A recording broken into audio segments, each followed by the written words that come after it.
we'll go ahead and let Shannon start the meeting off.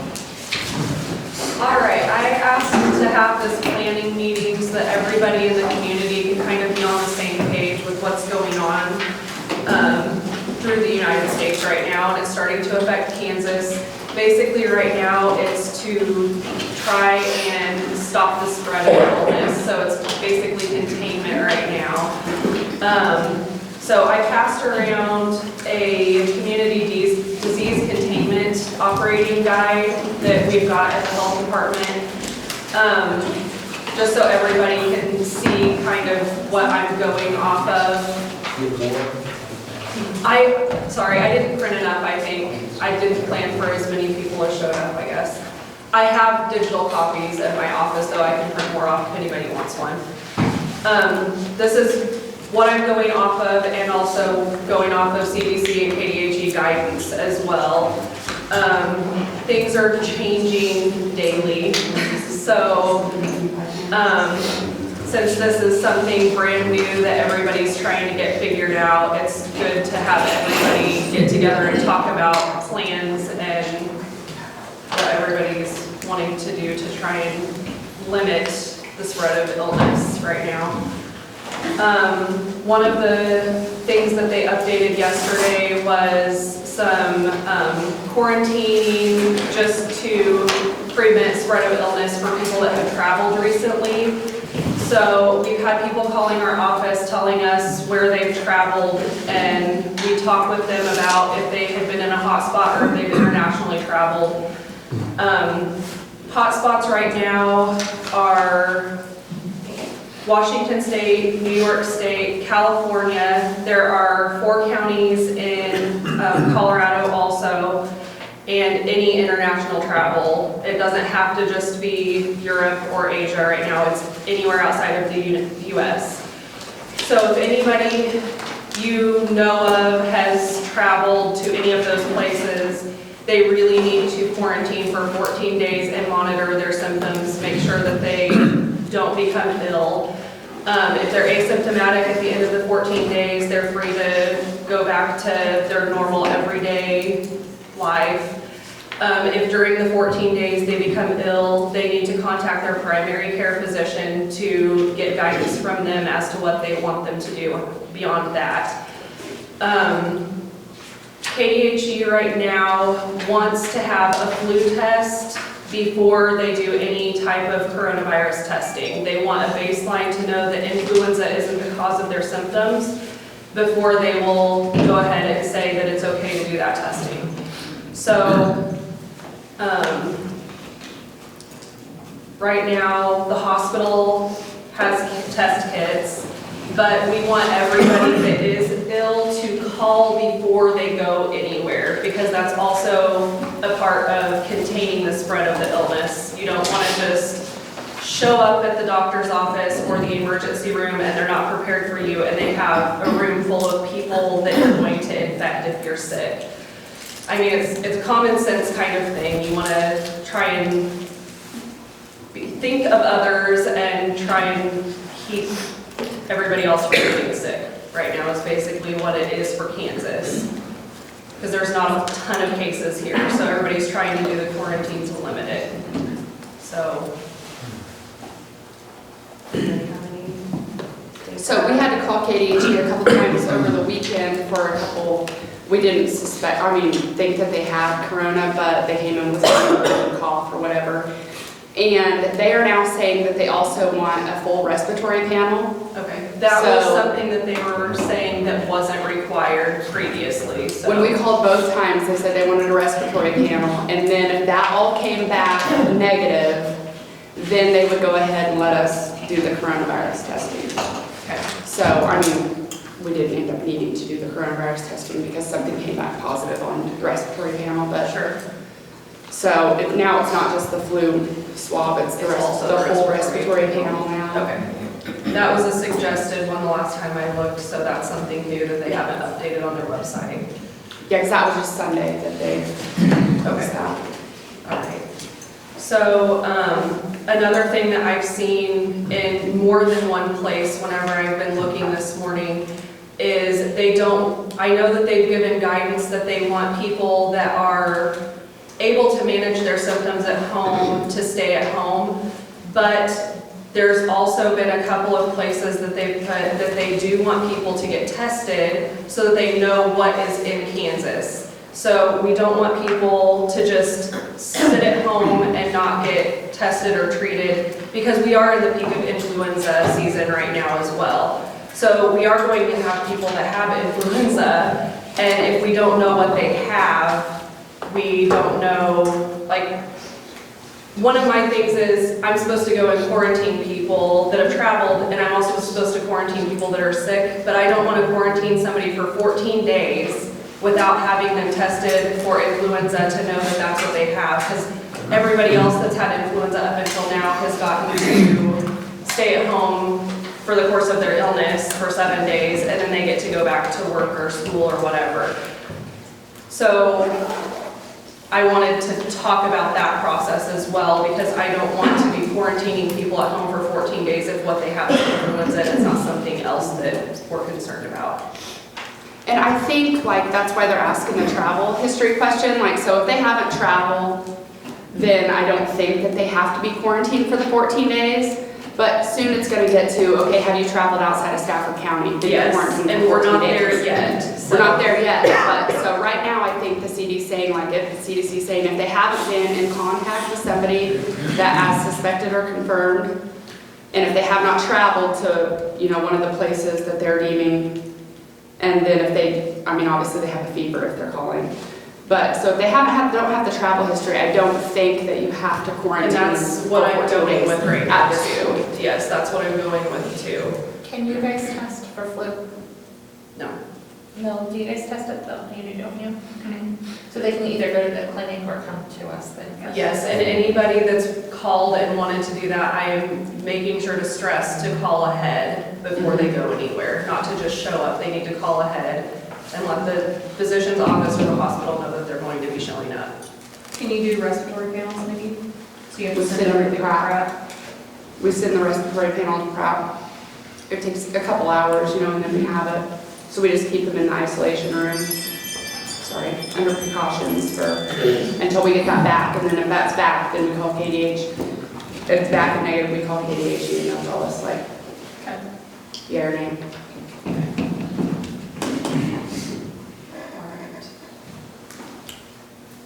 Well, does anybody else have anything to add about their planning and precautions? I know that the Department of Education already passed down that they wanted schools to be closed that were coming off of their spring breaks, which is probably a good thing with travel, just to double check and make sure everybody's healthy before reconvening. We've closed all our doors to anybody except medical personnel and obviously vendors bringing us food that we might want to eat. Any guidelines are on at-risk employees? I have not seen anything specifically for that, no. As far as the clinic side, we're screening everybody that calls. We have a corona sheet with a list of questions. If it's GI, if it's things like that, we're not even having them come in. We're treating everything by phone. We're either calling in antibiotics, anti-nausea meds. We're trying to keep well people at home. They don't really like it, especially when they need something. But we're trying to take care of everything by phone because we don't want to mix sick and well. We are letting people come in via the back door to be swabbed and things like that. But we're really limiting people coming in the clinic. And we want them So to stay when home. you're having them come in for a swab, like, are you wearing all the PPE? Because you don't know, like, like the N95, because you don't know for sure if they have the corona. But then we have to send them to you guys for a respiratory swab. So it kind of defeats the purpose. They're just exposing more people. Yeah, You know? so it's almost like if they it's need to almost come easier for, for us to send them to you come for an guys. influenza, they just come in our back door and go Yes. straight to the procedure room. That is the room that we use as our isolation because it has a fan. Because if they're already going to have to get the respiratory panel and then It's almost easier for us to send that to you guys. Yeah, the CDC is just saying to call your medical provider, and whatever you guys deem necessary, if you deem that necessary, then they send them to us, and, I mean, we can't say, no, you can't come, Yeah. if your doctor told you to come, you know. Are you Stafford Hospital? Mhm. Okay, just making sure. So, and right now, we're currently screening everybody. We're not allowing visitors to our patients, just because we have long-term care patients, and then the suite bed, and they're all, you know, old enough to be long-term care. But we are still taking, like, any lab work that is, like, urgent or whatever. We just don't want non-essential, like, we don't want you coming in because your yearly cholesterol panel is due, or your yearly thyroid, like, don't come in for that stuff. But if you need a CBC because you're sick, or your electrolytes have been off, like, we still want you to come in and get that stuff. But you will have your temperature taken at the door, and you will be asked the coronavirus questions. And then we let you proceed, if you don't have a temperature. If you have a temperature, then everybody's filtering through the ER door that has a temperature, so that they're not walking all the way through the hospital back to the procedure room. So if they have a temperature, we only have one entrance point, and that is the front door, so that we can screen everybody that comes through. If you have a temperature, then we ask you to go around the building and in through the ER entrance, because it's a straight shot into PR. So. But please, if you know of anybody that's sick, like, make sure you call first, because I want my nurses to be able to already have the equipment on when they're answering the ER door. Now, do you guys have your doors locked too? We do, but we have somebody at the front door that sits at the front door and lets everybody in. Yeah. Yeah, we'll go around the room real fast here and introduce everybody so everybody knows who everybody is. Go first, yeah. Jeremy Butler, Fire Chief at Maxville. Melissa Dowler with Farmer Clinic and also the farm office. Fritz Farmer, whatever else is left. Misty Ruby, EMS Director. Michelle Houston, Assistant EMS Director. Alan Adams, Chief St. John. Dina Eisenhower, City of Stafford. Nikki Pretorius, I'm the Director of Nursing at the hospital. Tracy Becker, Superintendent, Stafford Schools. Amanda Sandoval, I'm the home health director and work at the hospital as well. Chelsea Catherine, the infection control at the hospital. Mark Bryant, Mayor of St. John. Gina Swain, dispatch. Eddie Towers, DON at Kenwood Plaza. Misty Knoll, Executive Director at Kingwood Plaza. Nita Keenan, County Clerk. Lisa Weber, Deputy County Clerk. Wayne White, Principal, St. John High. Lisa Cornwell, School Nurse, St. John. Josh Meyer, Superintendent, St. John. Greg Reinhardt, Superintendent, Maxville. Becky Philbert, School Nurse, Maxville. Jennifer Gillespie, Leisure Homestead Administrator. Tracy Dowling, DON at Leisure Homestead in Stafford. Christopher Roth, Leisure Homestead Maintenance. Kelly Newsom, DON at Leisure Homestead here in St. John. Patrick Nemec, Assistant Fire Director. Phil Nusser, Emergency Management, Stafford County. Emily Moore, Stafford County Health Department. And Seamus Snyder, Stafford County Health Department Director. Kurt Fairchild, Stafford County Commissioner. Mike Sanders, St. John and Stafford County Fire Department. Tom Fisher, Undersheriff, Stafford County Sheriff's Office. Robert Burner, Stafford County Sheriff. All right, next girl, please. Maria Holden, City of Marksville Clerk.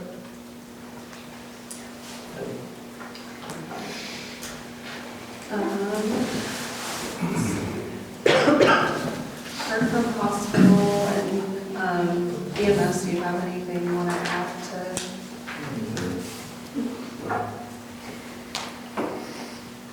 I'm a bit confused with the whole testing, how a patient does get tested to determine whether they have influenza or corona or what we're actually dealing with.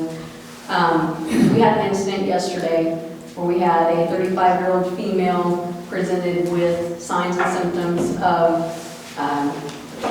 the flu. She did not have travel history, however she did work in a facility that would expose older folks to whatever she had. We were told, we asked her if she could drive or if she was able to ambulate. She said yes. We asked her if she would be able to drive to get testing, and she said yes, she could probably do that. We gave her the green light and we were getting ready to send her, and we told her, we already had a mask on her at this point. But I called Stafford Hospital to advise them that she was coming to get tested. We weren't bringing her by ambulance, she was coming in private vehicle, and we were told she could not go to the hospital to get tested.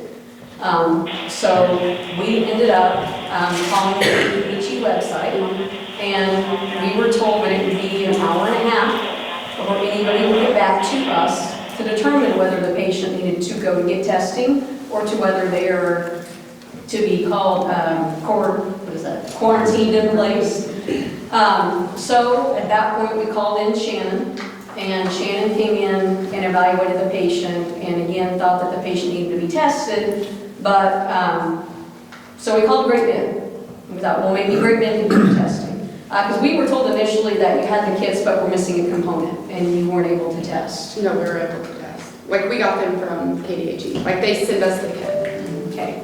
Well, we weren't for sure, because that's what we were told, but we didn't have all the components for the testing.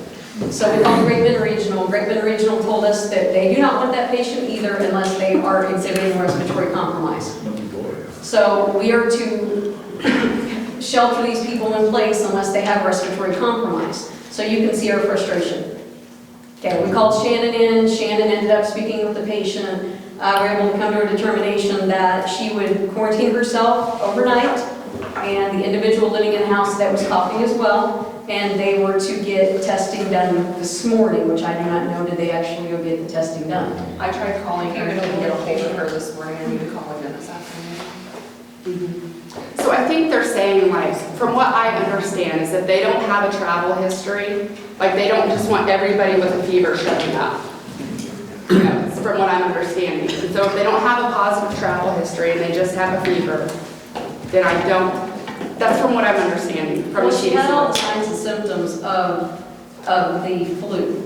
But if you're going to quarantine somebody for 14 days over the flu when they can get rid of it in 5 to 7 days, that doesn't really make sense. Yeah, I agree. So like if they haven't had a positive travel history and they just have a fever, I don't think you have to quarantine them for the 14 days. And that's why I told her, stay home overnight, contact your physician, and get an order to go get a flu test. But my concern with that one was she went to work the day before with some of the symptoms, and she works in a long-term care. So we really do need to know what she has because she worked and potentially could have gotten people at work sick. Sure. I mean, I would agree with that, but what if she doesn't have long-term, what if she doesn't have the travel requirements that you're looking for, but she was around somebody who did, and she doesn't know that they had the travel? Because the husband doesn't work at home, he works in the oil field, and you don't know who those people have contacted. So, Well, with us, we had 2 ambulances during the day, and we were tied up for 2 hours, 1 ambulance. And we still didn't get any answers as to whether to transport this patient or not. And then they ended up quarantining them overnight, and they're supposed to get testing today, and the patient hasn't even shown up for the testing. So to us, it's, what are we doing? You know? I think we've lost sight of what we're actually doing. 90% of the fevers that you have now is flu. 1/100th of a thousandth or something like that is going to be a coronavirus, which we're afraid of. But still to not check somebody for strep, flu, that type of thing. In fact, before the biofire got authorized, that they wanted a quick strep and a flu. And if you get that, I think you'll take 85–90% and just throw it out right there. And you don't have to even worry about the coronavirus. The issue is you got to get the test. And that was the issue last night where I got brought into it, is there's no way to test. And most of these people are after hours, a lot of them are after hours that want to do it. Granted, you know, in a perfect world, we all stay home, we understand this, and we all stay home. But these people call an ambulance. And so when you leave the scene and leave the patient there, it's kind of odd. Patients, you know, we're spoiled out here. We're used to the ambulance taking you somewhere rather than leaving you at home and say, you know, call whoever tomorrow and go get a test. Especially when these are the tests that's going to pick up the majority of the sick people. You know, Ford County has 1, I think they said today. So I go to Kinsley tomorrow, so they're on battle stations. and I got a Kent or a Dodge City patient, and they're not treating him, got something wrong with him before he ever gets in the door. But realistically, we have to have some way at the hospital after hours just to do a screening of like a quick stress, and then you can put your $540 biofire on it at Pratt if it's negative. Yeah, they would do the flu, like the flu and the strep, and that's negative, and they want a respiratory panel. Right. That's what I mean. Why can't we do that after hours? That's all we were trying to do last night, was just get a flu. This woman, person, didn't even have enough fever, no travel history, but the thing is, it's her job. It's work or no work.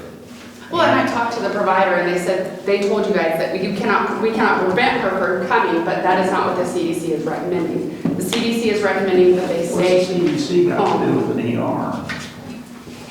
We're talking about an ER. In fact, one of the first things says you're not to turn away patients. That's the first thing on KDHE website. Yeah, and she said we cannot prevent her from coming, but it's just not the recommendation for her coming. The way she got treated. Our products are going to work today. But it's still an emergency room for presentation. If you're hanging on for the one correct person to get on channel 12, you got a long time to wait unless your life is really shitty. Yeah, I hope we don't get it. And so, we got flu in the community, strep in the community, the typical things, but she chose after hours to do it, and that's the way a lot of them do. And they have a car, they don't put the keys in the ignition apparently, and so they call the ambulance, which leaves us in an awkward situation with the ambulance coming and talking and milling around out there, and then they go off and say, go tomorrow. Would there be a way to have a standing order for a strep and flu, triaging them before even running them through the ER? Well, I don't know about a standing order, like it would just have to come as an order from the doctor, like whoever their doctor is, would just have to be. And the problem is half these people don't have physicians. And that's kind of what we ran into last night, was she didn't have a primary care, and then it turned into, we got told by 2 ERs, don't send her here, but call her provider, and she doesn't have one. And I think that's part of why she called for an ambulance, because she didn't have a provider and didn't know what to do. So it made it just a tough situation, and we're gonna run into a lot of those with this, because there is just so much unknown around it, because it's brand new. So my recommendation is that you would call ahead, like you did, and say, hey, we have a respiratory that we need to rule out, and that way we're prepared, and we can take them. Like, we can't turn away anybody, we're not going to. Right, and Jamie said, So I think we that's what can't we prevent just her from say. coming, but they're just not recommending, that's just not the current recommendation. So, She's like, but I cannot prevent her from coming. The patient needs to know that we will run through the CDC guidelines. So the first thing we're gonna do is not gonna be the coronavirus test. And we let her know that So I think explicitly, that she was gonna get a flu test first. I wasn't there last night, I have no idea what happened, and this is the first I've heard of it. But in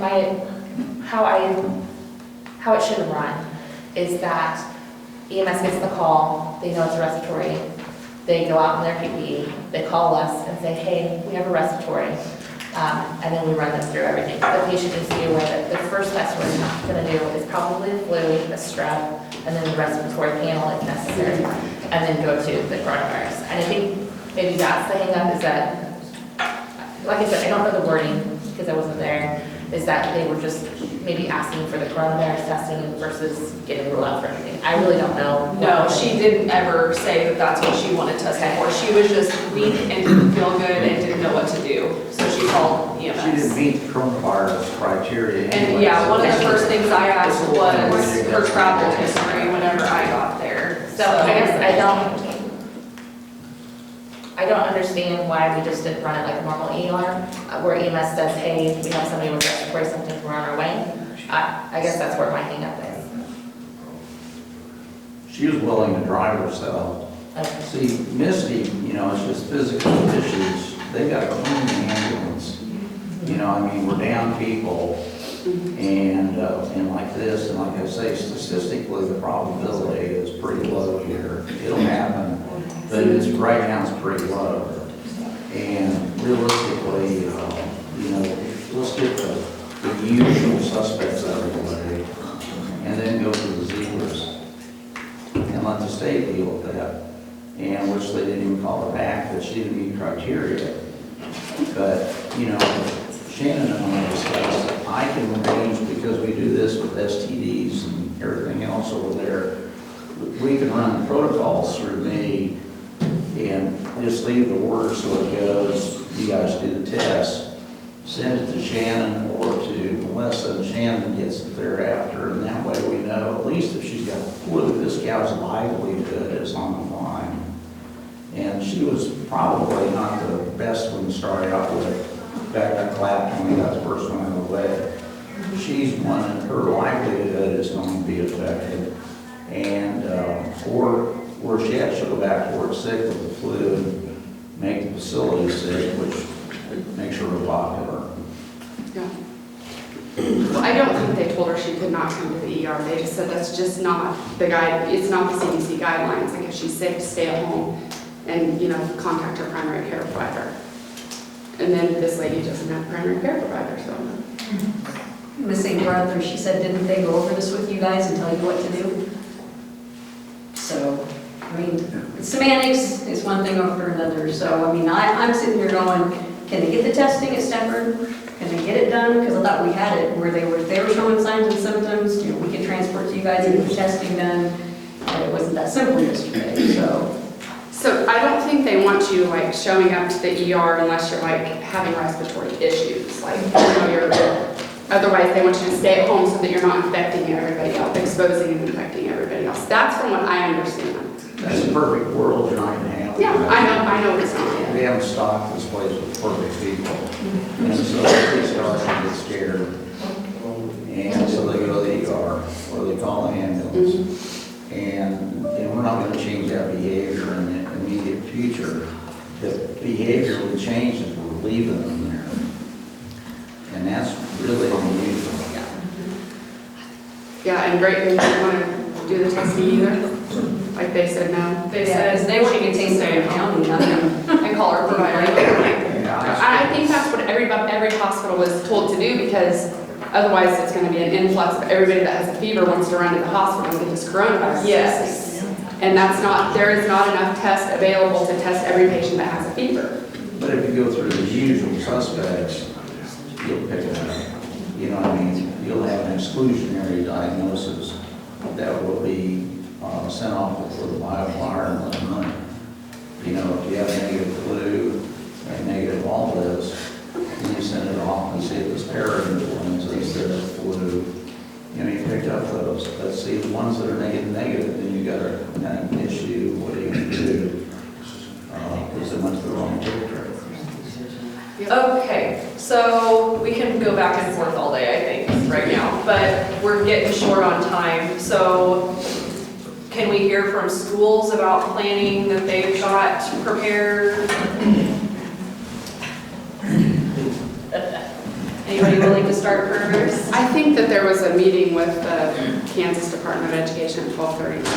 Okay. Yeah, they're doing an update right now. I think for us, we're on spring break right now. We were told that we would probably know something Wednesday or Thursday. We're kind of in the waiting right now since we're on spring break. I think you guys had spring break last week, but you're off this week, following the guidelines and recommendations of the director.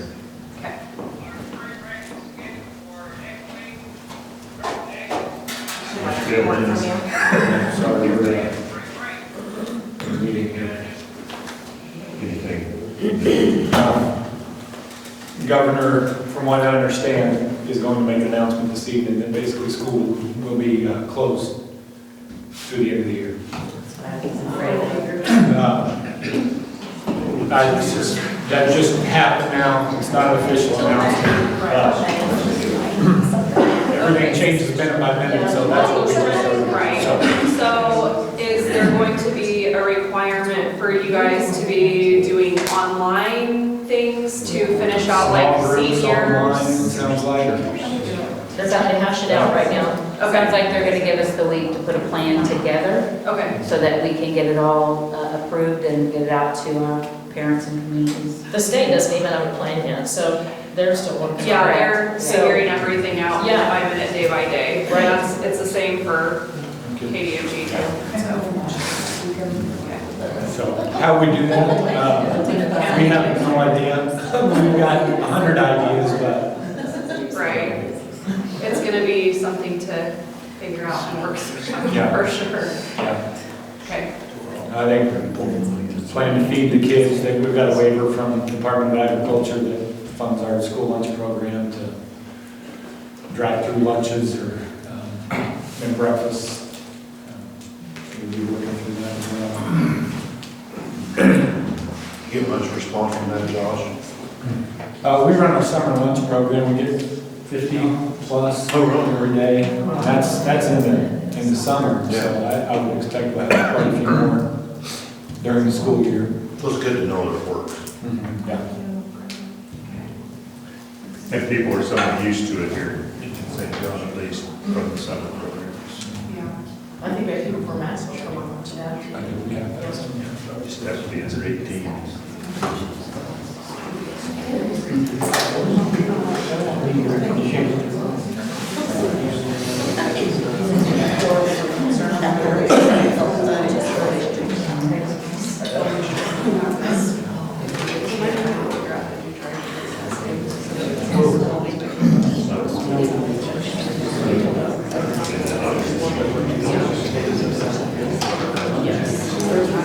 Okay, we're gonna talk with our department heads and see if they have anything. Bill?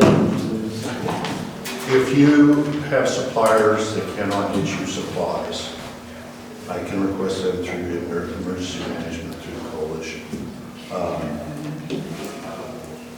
Of course, hospitals, restaurants, but you have to exhaust your resource. I mean, you have to make sure that suppliers cannot get you. You have to go through that process first. And then if you're denied, then you can submit the process. You can tell me what you need, but you're going to have to give your burn rate, what you have on hand, your burn rate, and so what you kind of expect to use going forward.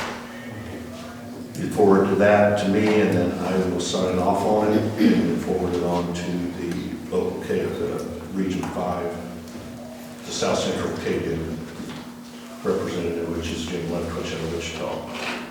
This also goes for schools. You're probably not going to be very high on the list where you guys are closing now, and this virus is a 48-hour lifespan, without cleaning, is what they're telling me. So, but we can go ahead with the process. It doesn't hurt if you are having a hard time getting things done. But you have to exhaust your local suppliers, or your local, where you usually get supplied from first.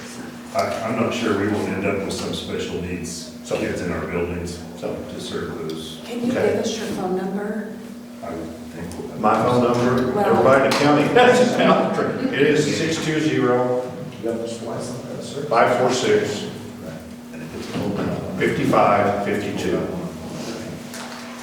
That is already down there, so we'll be calling you. So, okay. I printed out a page off the KDHE website too for some alternatives if you're running out of N95s. They're saying that if you don't have N95s and you've got somebody sick that you're taking care of, you're allowed to put them in a surgical mask and then also wear a surgical mask yourself with all the other PPE. And just make sure you're keeping yourself outside of the 6-foot range and try to limit your time with the person that is ill to less than 10 minutes if possible, and only have one person dedicated to going in and out of that room so that you can kind of minimize the risk for the workers. But I printed out copies of that if anybody wants one of those. I have it here. Anything else, Bill? Now, at some point, we're probably going to try to do this weekly. Yes. Probably not on this large of a scale. It's on the agenda. And then I probably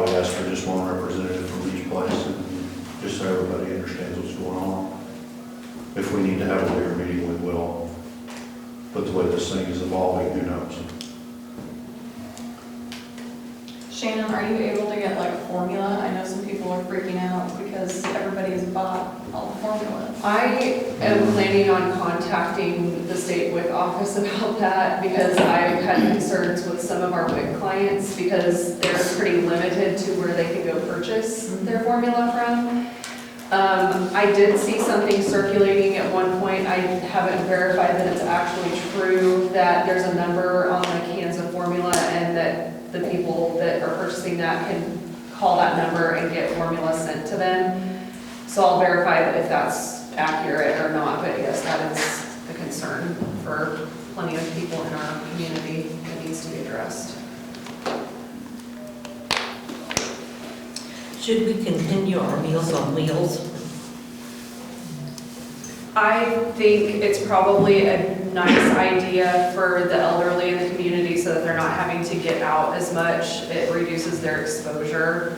So I would say as long as you're not delivering it to somebody that is ill, where you're compromising yourself, it would probably be fine at this point. Jennifer, do you guys deliver them to the house or do you have to make them to deliver them? We deliver them to the house. Because what we're doing is we're just making them come to our back door and we just slide the ice chest out with the food in it. So they're not even coming in the facility. What, the delivery people? Some of our deliverers are our staff. Gotcha. If the delivery people are concerned, they could take a mask with them and make sure that they have it on. And the interaction is usually probably pretty brief, where they just give them the food and then leave. It shouldn't be any big deal if they're wearing just a regular surgical mask to give them the food and then leave, because that's under a 10-minute interaction. So that should still be okay.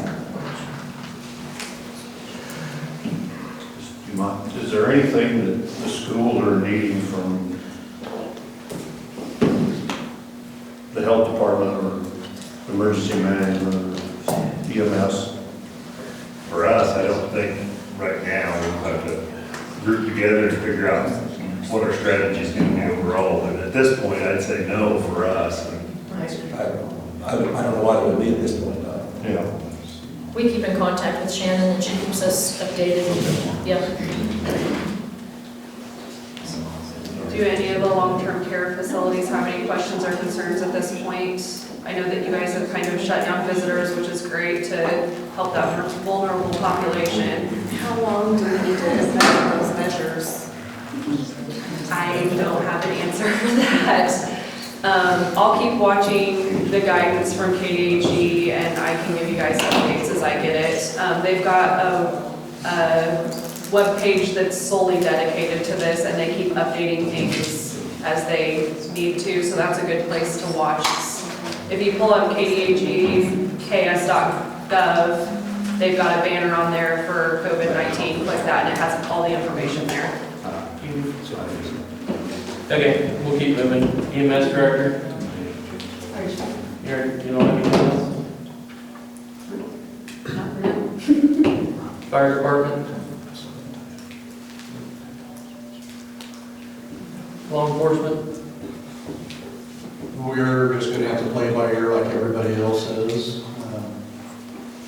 We've already gotten some ideas of what they had told us, or recommendations and so on, but the way it's getting, I'm waiting to see when it's gonna start affecting us being able to house people and be housed. Probably getting out of one of the jails. Most jails right now are not allowing visitors anyway. They're already shut down visitations and things like that, so they might actually limit and shut down bringing prisoners in until they have a full medical screening maybe. So we're just waiting to see. Hospital, do you guys have anything else? Okay. Does anybody else have any questions for any departments? I would like to encourage all the county health officials to stay in contact frequently, so I know it's changing constantly, so I think that would be wise to contact each other fairly regularly to be on the same wavelength. Even if we do it, we have enough common sense amongst ourselves to come up with agreement, even if you don't get any guidance from at least be on the same wavelength and communicate with each other. I know the governor proclaimed a disaster declaration, and I will be submitting a resolution to the commissioners tomorrow. I'm sure they will sign off on it. I don't know why they wouldn't. They will meet tomorrow, and hopefully we get that signed, and then I will forward that on to the state. But just about every county in Kansas has done that so far, if they have not. And I think we went over supplies. The weekly meetings, like Phil said, I think the departments will get together and decide what kind of meeting we need, who we need to have there. So if no one has anything else, we'll adjourn the meeting.